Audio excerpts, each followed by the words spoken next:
Cardano is already checking a lot of boxes. We have NFTs that are native tokens, secure smart contracts, self-custodied staking, scalability solutions, DeFi, RealFi, a nation-state partnership, and now even EVM compatibility. But the next wave of Cardano innovation will also leverage our eUTxO architecture and our ecosystem's innovative thinking to do things that cryptos never even seen before. Ready? Let's go.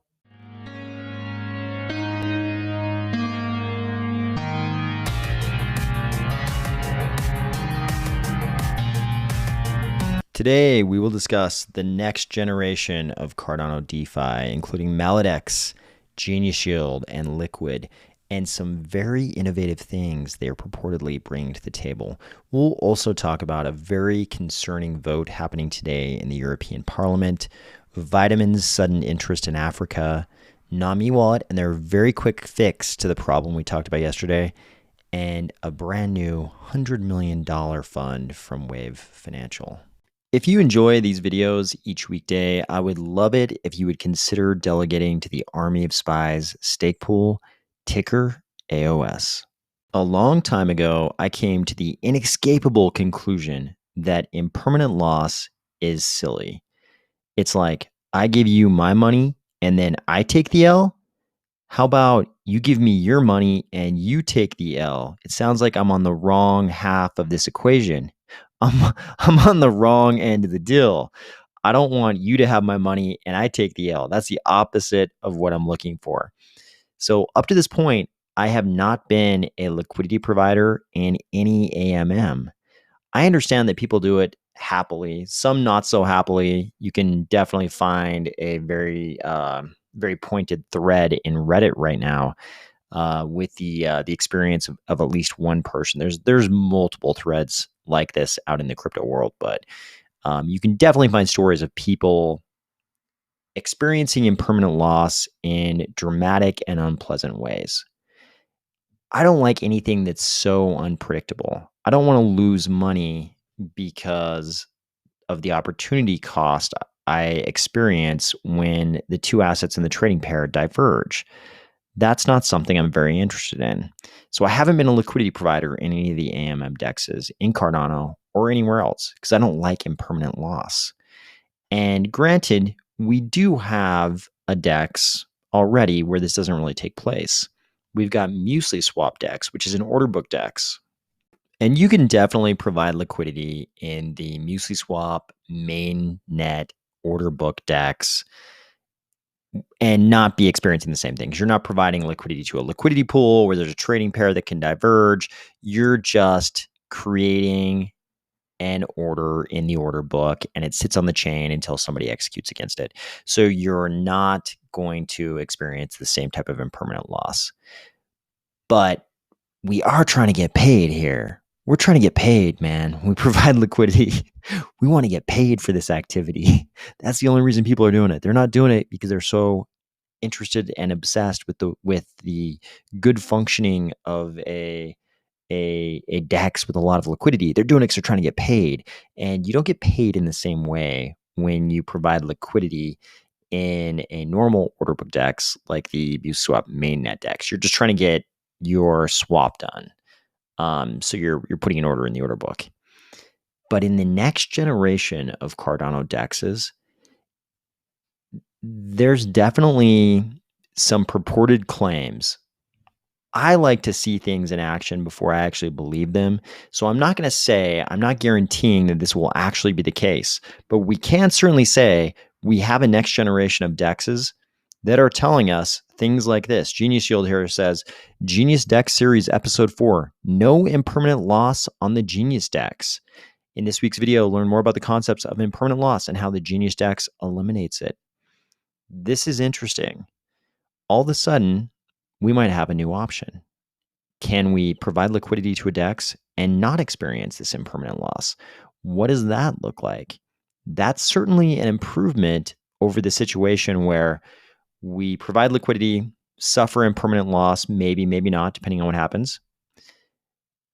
And then we hope to recoup our losses through the trading fees. Probably not, according to that study that came out last year or the year before. Or in the case that it's not, which seems to be the most probable one, we hope that there's some kind of farming, which gives us governance tokens that eclipse the negative amount of the impermanent loss. That was the only option available if you wanted to provide liquidity and get paid for it in a DEX so far. But if we can provide liquidity, not have the impermanent loss, and just get paid, now it's no longer you take my money, I take the L. It's just like you take my money and I get paid for it. I think that's what we're all really looking for here. Granted, we probably couldn't call this a wave if it was just Genius Yield. That's just one project. Luckily, they're not alone. If we go here to the Maladex website and we come down to this button right here, learn more about their concurrency solution, we find this blog entry from clear back in September of last year, where Maladex tells us exactly how they're going to solve concurrency. And they also tell us about removing impermanent loss. This article tells us all about Maladex's programmable swap model and eventually tells us how Maladex is not only the first Cardano DEX, this was back in September, obviously.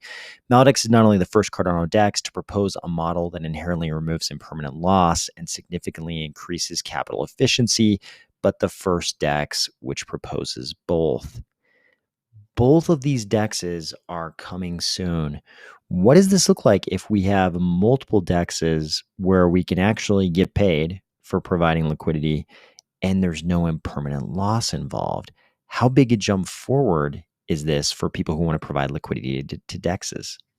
Like I said before, I like to actually see a protocol in action before I feel like I really understand what it's going to be bringing to the table. And we also probably have to think about the fact that markets tend to reward you more for activities that are riskier.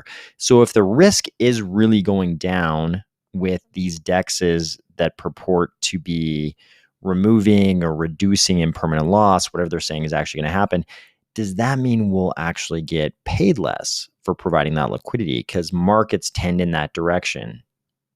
Less risky provisions of liquidity tend to reward you less. But I don't think we're really going to know until we see these in action. And the markets can kind of sort out, hey, this is the going rate in Cardano for providing liquidity on an AMM where there is a lot of impermanent loss risk. Here's the going rate for provision of liquidity in another type of DEX where you don't have this impermanent loss, or there's some kind of reduced severity of the impermanent loss or reduced risk of the impermanent loss. I don't think we'll know what these are until we actually see them in action, but I'm anxious to see them. Also in this next Cardano DeFi wave are projects like Liqwid, and they're posting things like this. Hey, aqua farmers, we received questions from the community on where each yield stream originates. A thread, hint, it's 9x. And whether or not you would classify all 9 of these things in the same way that Liqwid would, they definitely go through nine things they want to tell you about.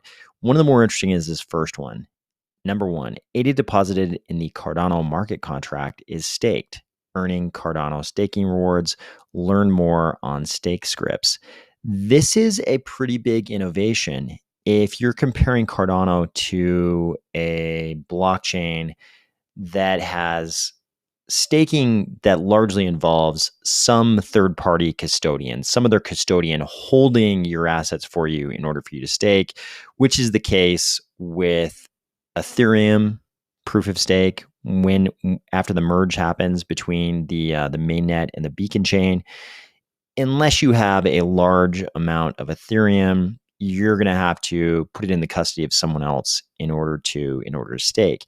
That's not the case with Cardano, and that enables some interesting things. Apparently here, Liqwid and M Labs have figured out this staking scripts innovation, which will allow us to stake from within a platform like Liqwid. I'm really excited to see this in action, but this is a pretty big deal. If you're an Ethereum person, you probably have no idea how many things become possible when you don't have this custodial staking thing going on. By custodial, I don't mean self-custody, I mean third-party custody. They kind of have to have that because slashing is a big part of their protocol. That's how they enforce good behavior. And you can't exactly slash someone's stake if they're holding it on their own ledger like they are in Cardano. Cardano, of course, doesn't need slashing because Ouroboros is based on some game theoretics that reinforce good behavior. Think about that for a second, though. In Ethereum proof of stake, you're going to have the choice. Either you're staking and earning the staking rewards, or you're locking your funds into some platform. In Cardano, projects are already telling us that they think we're going to be able to do both. This is definitely a pretty black and white advantage. And of course, we haven't addressed yet the universal thing that's always present. If you're locking your funds anywhere, you have to consider that you might be locking them in an unintentional lobster trap, because we know projects get exploited, they get attacked. People steal the funds inside projects. We haven't seen any kind of incidents of this really in Cardano yet. We've seen a ton of it, though, in the EVM world. We know this happens in the EVM world. So always remember, anywhere you're locking your own assets, whenever someone else, you're giving custody of your assets to someone else, no matter what their intentions are, they could have the best of intentions, they could be exploited too, and you could lose those assets. So you need to be careful about where you put your assets, because any one of these comfortable looking little lobster caves could actually turn out to be a lobster trap. And the second the lobstermen come by, you're never going to see your little ADA lobsters again. So, of course, this is just the constant reminder. Anytime you lock your funds anywhere, anytime they're out of your own custody, there's always exploit risk. But that doesn't change the fact that this next round, this next wave of Cardano DeFi projects is bringing some pretty serious innovation to the table that we just haven't seen with the mainstream legacy crypto products in the same use cases. I'm sure we could go find a DEX, many DEXs that have attempted to diminish impermanent loss, and we could find many different forms of staking in the crypto world. But when we look at the big mainstream legacy crypto DeFi products, we don't see these same features. These are things that are being made possible by all the innovations of Cardano, including our eUTxO architecture. From sunny future prospects to dark clouds, Brian Armstrong has a thread here telling us today the European Parliament will vote on a proposal for a new crypto surveillance regime, which he brands as anti-innovation, anti-privacy, and anti-law enforcement. There's a couple concerning things about this. The first is that every crypto transaction, not just those over €1,000, but every transaction would be travel rule eligible. Brian says, this means before you can send or receive crypto from a self-hosted wallet, this is the important part, self-hosted, Coinbase will be required to collect, store, and verify information on the other party, which is not our customer, before the transfer is allowed. This is hugely problematic. If you wanted to send a little bit of crypto to your cousin, Coinbase, according to Brian Armstrong here, Coinbase wouldn't be allowed to let you do that unless they had basically KYC'd your cousin. Same thing, if you wanted to do some kind of transaction with a random person on the internet, wouldn't really be possible because Coinbase would have to KYC that person. Here's another unpleasant point. Anytime you receive €1,000 or more, so you can tell the €1,000 threshold is in place for this piece. Anytime you receive €1,000 or more in crypto from a self-hosted wallet, Coinbase will be required to report you to the authorities. This applies even if there is no indication of suspicious activity. If you don't know how this normally works, all of these big exchanges have gigantic anti-money laundering departments, and they have a bunch of criteria and algorithms that help them determine what's suspicious. And if something's suspicious, they file what's called a SAR, which is a suspicious activity report with FinCEN. And this goes in the giant database, and then federal authorities look it over. He's saying in this case, if you just do any kind of transaction with a self-hosted wallet over €1,000, if somebody buys an NFT from you for €1,000 and it's a random person, they're going to have to report that to the authorities. And you notice the big sticking point on both these is the self-hosted wallet thing. This it seems like this proposal in the European Parliament definitely maybe doesn't envision the elimination of self-hosted wallets necessarily, but it looks like it does envision the elimination of any kind of regulated party allowing you to do anything with any self-hosted wallet that's not KYC'd. It looks like the non-KYC'd pseudonymous self-hosted wallet is in the crosshairs of probably not just the EU, but probably all the big regulators in the West. For your amusement, I present to you Vitamin suddenly being interested in crypto projects making an impact in Africa. He says lots of work to be done in scalability, easy to use wallets, and other important areas, but many unique opportunities as well. Of course, everyone in the Cardano ecosystem, including Charles, had this on their mind. Where have you been? Just saying. That was Charles' reaction to this.